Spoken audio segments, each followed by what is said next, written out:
have loved England dearly and deeply since that first morning, shining and pure, the white cliffs of Dover I saw rising steeply out of the sea that once made her secure. I had no thought then of husband or lover. I was a traveller, the guest of a week. Yet when they pointed the white cliffs of Dover, startled I found there were tears on my cheeks. I have loved England and still as a stranger. Here is my home, but I still am alone. Now in her hour of trial and danger, only the English are really her own.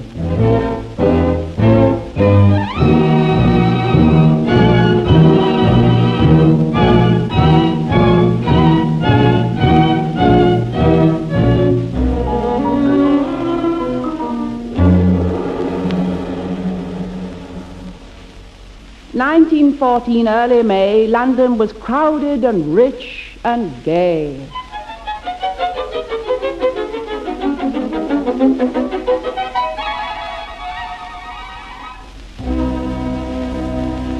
A light blue carpet on the stair and tall young footmen everywhere, tall young men with English faces standing rigidly in their places.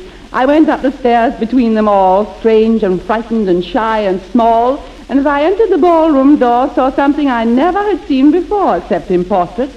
A stout old guest with a broad blue ribbon across his breast. That blue as deep as the southern sea, bluer than skies can ever be. The Countess of Salisbury, Edward III, no damn Meredith, the Duke. I heard my own voice saying, "Upon my word, the Garter," and clapped my hands like a child. Someone beside me turned and smiled, and looking down at me said, "I fancy you're Bertie's Australian cousin Nancy. He told me to tell you that he'd be late at the Foreign Office and not to wait supper for him, but to go with me and try and behave as if I were he." I should have told him on the spot that I had no cousin, that I was not Australian Nancy, that my name was Susan Dunn, and that I came from a small white town on a deep-cut bay in the smallest state in the USA. I meant to tell him, but changed my mind. I needed a friend, and he seemed kind. So I put my gloved hand into his glove, and we danced together and fell in love. Young and in love, how magical the phrase, how magical the fact. Who has not yearned over young lovers when to their amaze they fall in love and find their love returned? We went to the Tower, we went to the Zoo, we saw every flower in the gardens at Kew. We saw King Charles a-prancing on his long-tailed horse and thought him more entrancing than better kings, of course. At a strange early hour in St. James's Palace yard, we watched in a shower the changing of the guard, and I said, what a pity to have just a week to spend when London is a city whose beauties never end.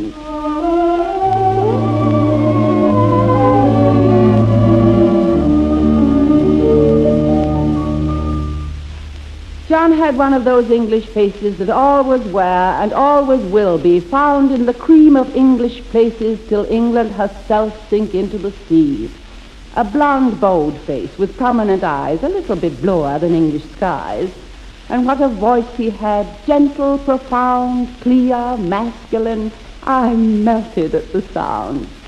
And still I did not see my life was changed, utterly different.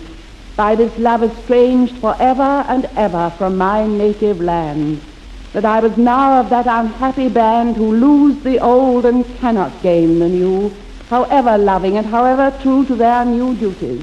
I could never be an Englishwoman. There was that in me, Puritan, stubborn, that would not agree to English standards, though I did not see the truth because I thought them good or ill, so great a people, and I think so still. The English are frosty when you're no kith or kin of theirs, but how they alter when once they take you in. The kindest, the truest, the best friends ever known. It's hard to remember how they froze you to the bone. They showed me all London, Johnny and his friends. They took me to the country for long weekends. I never was so happy. I never had such fun. I stayed many weeks in England instead of just one. But a day came when I was forced to face facts. I went down to see the family place, John's mother, and the cradle of his race. A red brick manor house in Devon in a beechwood of old grey trees, ivy climbing to the clustered chimneys, rustling in the wet south breeze, gardens trampled down by Cromwell's army, orchards of apple trees and pears, casements that had looked for the Armada, and a ghost on the stairs. Johnny's mother, the Lady Jean, child of a penniless Scottish peer, was worn, handsome, high-coloured, lean, with eyes like Johnny's, more blue and clear, like bubbles of glass in her fine, tanned face. And presently she said, as they sooner or later always say, "You're an American, Miss Dunn. Really, you do not speak like one." She seemed to think she'd said a thing both courteous and flattering. I answered, though my wrists were weak with anger, "Not at all. I speak, at least I've always thought this true, as educated people do in any country, even mine." "Really?" I saw her head incline. I saw her ready to assert, "Americans are easily hurt." I saw the house with its oaken stair and the Tudor rose on the newel post, the panelled upper gallery where they told me you heard the family ghost, a gentle, unhappy ghost who sighs outside one's door on the night one dies. I saw the picture of every son, Percy the eldest and John and Bill in Chinese customs, and the youngest one, Peter the sailor at Osborne still, and the daughter, Enid, married alas to a civil servant in farmer dress. A little thing happened just before we left. The evening papers came. John, flicking them over to find a score, spoke for the first time a certain name, the name of a town in a distant land, etched on our hearts by a murderer's hand. Mother and son exchanged a glance, a curious glance of strength and dread. I thought, what matter to them if Franz Ferdinand dies? One of them said, "This might be serious." "Yes, you're right." The other answered, "It really might." The English love their country with a love steady and simple, wordless, dignified. I think it sets their patriotism above all others. We Americans have pride. We glory in our country's short romance. We boast of it and love it. But Englishmen will serve day after day, obey the law, and do dull tasks that keep a nation strong. Once I remember in London how I saw pale, shabby people standing in a long line in the twilight and the misty rain to pay their tax. I then saw England plain. Johnny and I were married. England then had been a week at war, and all the men wore uniform as English people can, unconscious of it. Percy, the best man, as thin as paper and as smart as paint, bade us goodbye with admirable restraint, went from the church to catch his train to hell, and died, saving his batman from a shell. We went down to Devon in a warm summer rain, knowing that our happiness might never come again. I, not forgetting till death us do part, was outrageously happy with death in my heart. Lovers in peacetime, with 50 years to live, have time to tease and quarrel and question what to give. But lovers in wartime better understand the fullness of living with death close at hand.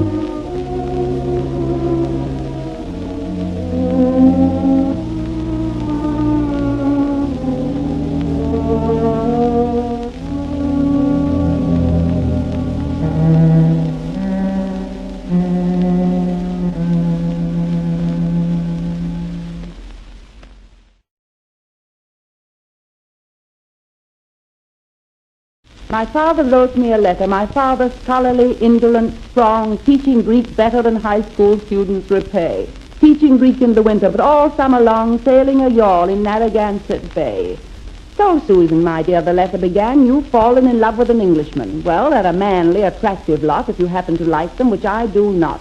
I'm a Yankee through and through, and I don't like them or the things they do. Whenever it's come to a knockdown fight with us, they were wrong and we right. If you don't believe me, cast your mind back over history, and what do you find? They certainly had no justification for that maddening plan to impose taxation without any form of representation. Your man may be all that a man should be, only don't bring him back to me saying he can't get decent tea.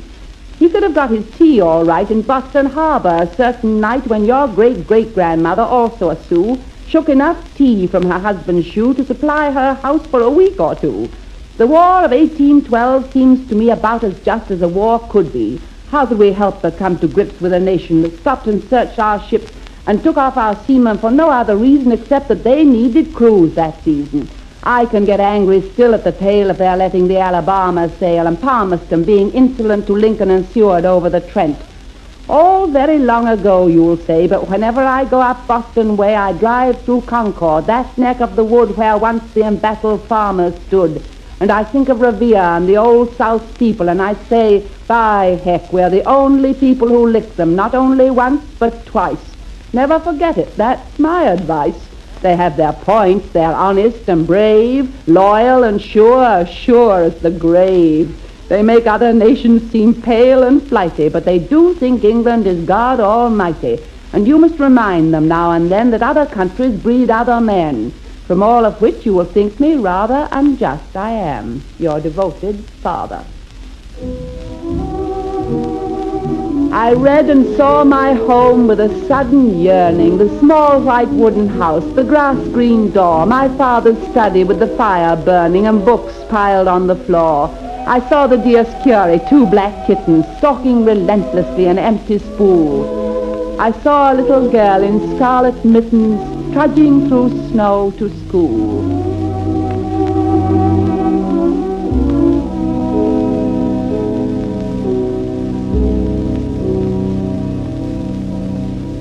I settled down in Devon when Johnny went to France. Such a tame ending to a great romance. 2 lonely women with nothing much to do but to get to know each other. She did, and I did too. Mornings at the rectory learning how to roll bandages and always saving light and coal. Oh, that house was bitter as winter closed in. In spite of heavy stockings and woolen next to skin, I was cold and wretched, and never unaware of John more cold and wretched in a trench out there. All that long winter I wanted so much to complain, but my mother-in-law, as far as I could see, felt no such impulse, though she was always in pain, and as the winter fogs grew thick, took to walking with a stick heavily. And not for the blinking of an eye did she ever stop thinking of the suffering of Englishmen and her 2 sons in the trenches. Now and then I could forget for an instant in a book or a letter, but she never forgot either one, Percy or John, though I knew she loved one better, Percy the wastrel, the gambler, the eldest son.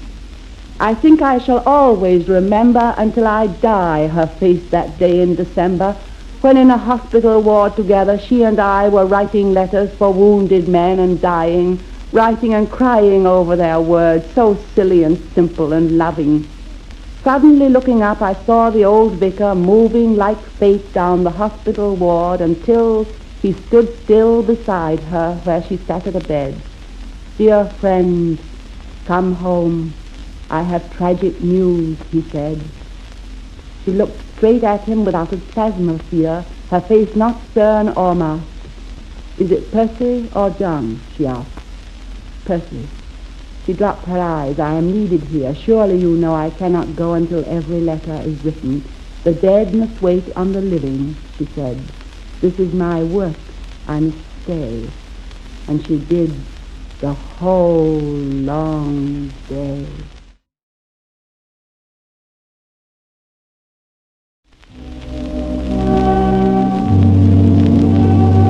Out of the dark and dearth of happiness on earth, out of a world inured to death and pain, on a fair spring morn to me a son was born, and hope was born, the future lived again. To me a son was born, the lonely, hard, forlorn travail was, as the Bible tells, forgot. How old, how commonplace to look upon the face of your firstborn and glory in your lot. To look upon his face and understand your place among the unknown dead in churchyards lying. To see the reason why you lived and why you died. Even to find a certain grace in dying. To know the reason why buds blow and blossoms die, why beauty fades and genius is undone, and how unjustified is any human pride in all creation save this common one. And John came home on leave, and all was joy and thankfulness to me, because my boy was not a baby only, but the heir to the Devon acres, and a name as old as England. Somehow I became almost an Englishwoman, almost at one with all they ever did, all they had done. I want him called John after you, or if not that, I'd rather... But the eldest is always called Percy, dear. I don't ask to call him Hiram after my father, but the eldest is always called Percy, dear. But I hate the name Percy. I like Richard or Ronald or Peter, like your brother, or Ian or Noel or Donald. But the eldest is always called Percy, dear. So the vicar christened him Percy, and Lady Jean gave to the child and me the empty place in her heart. Poor lady! It was as if she had seen the world destroyed, the extinction of her race, her country, her class, her name, and now she saw them live again. And I would hear her say, "No, I admire Americans. My daughter-in-law was an American." Thus she would well repay the debt, and I was grateful.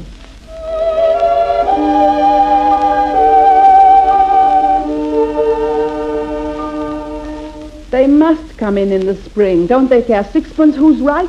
What a ridiculous thing, saying they're too proud to fight, saying they're too proud to fight. Wilson's pro-German, I'm told. No, it's financial. Oh, quite all they care for is gold. Seem to like writing a note. Yes, as a penman he's bold.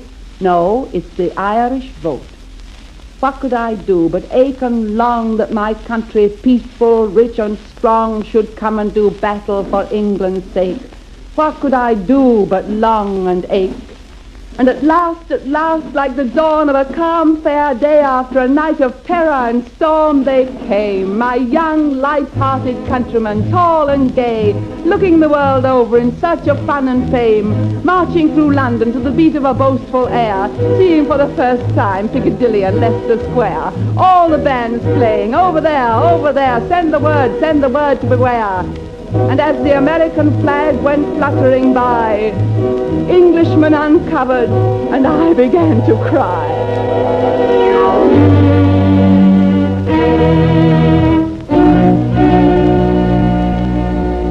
How beautiful upon the mountains, how beautiful upon the downs, how beautiful in the village post office, on the pavements of towns, how beautiful in the huge print of newspapers, beautiful while telegraph wires hum, while telephone bells wildly jingle the news that peace has come. That peace has come at last, that all wars cease. How beautiful upon the mountains are the footsteps of the messengers of peace.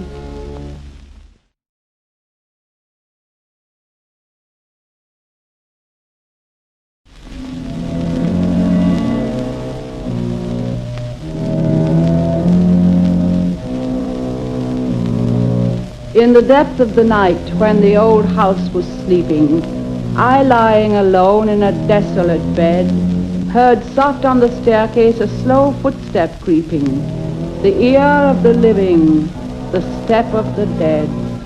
In the depth of the night, betwixt midnight and morning, a step drawing near on the old oaken floor, on the stair, in the gallery, the ghost that gives warning of death by that heartbreaking sigh at my door.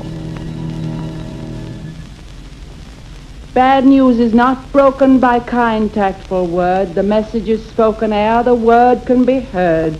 The eye and the bearing, the breath make it clear, and the heart is despairing before the ears hear. I do not remember the words that they said.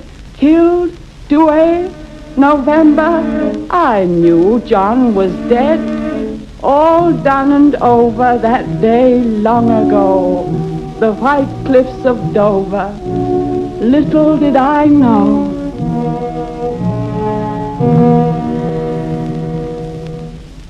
Nanny brought up my son as his father before him, austere on questions of manners, habits, and food, generously yielding a mother's right to adore him, thinking that mothers never did sons much good. Ready to lay down her life for her charge, and ready to administer discipline without consulting me, bringing him up much better than I could do it. teaching him to be civil and manly and cool in the face of danger.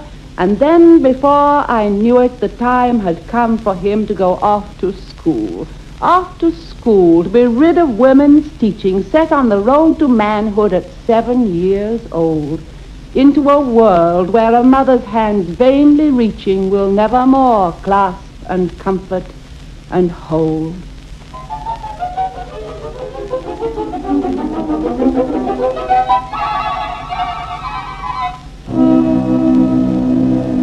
Rabbits in the park scuttling as we pass, little white tails against the green grass.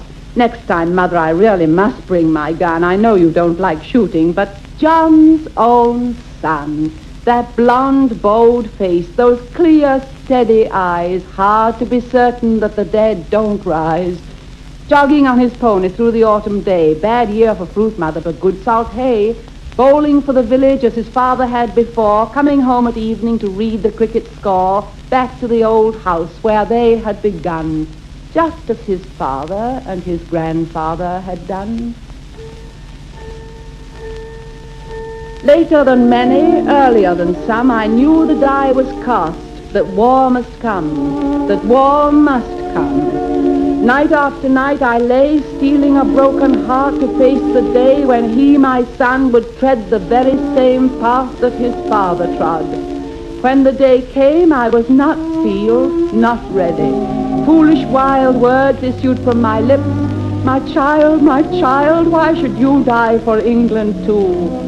He smiled. Is she not worth it if I must, he said. John would have answered yes, but John was dead.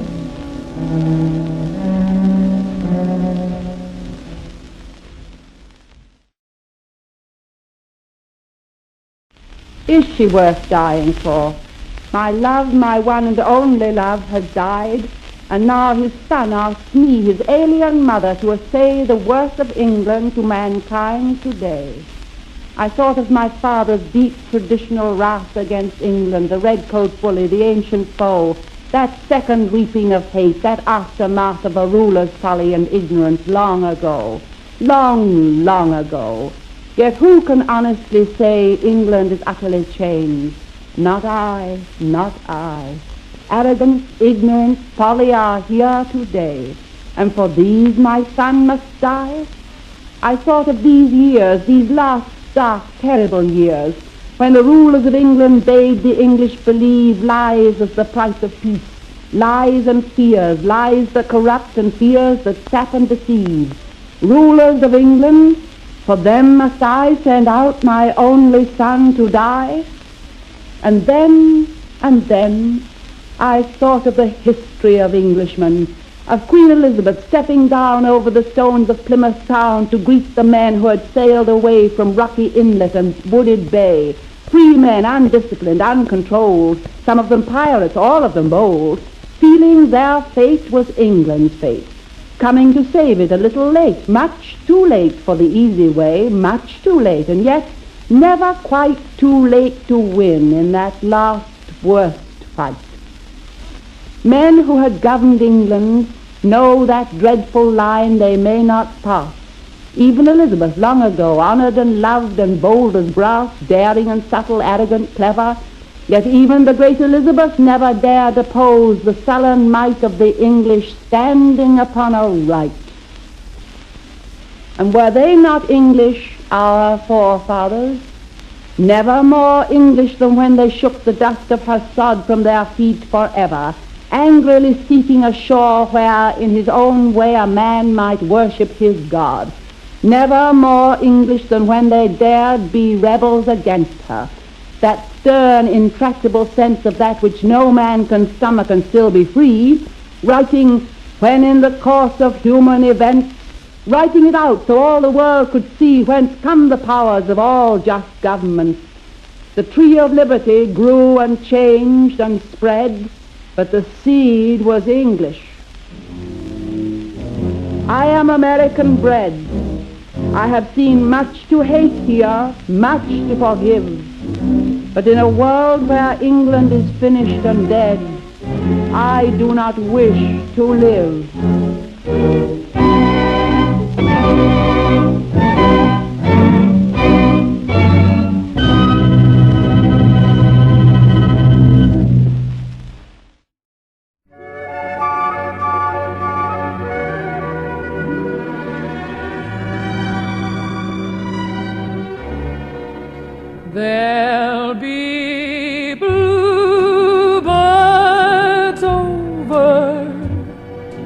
white cliffs of Dover.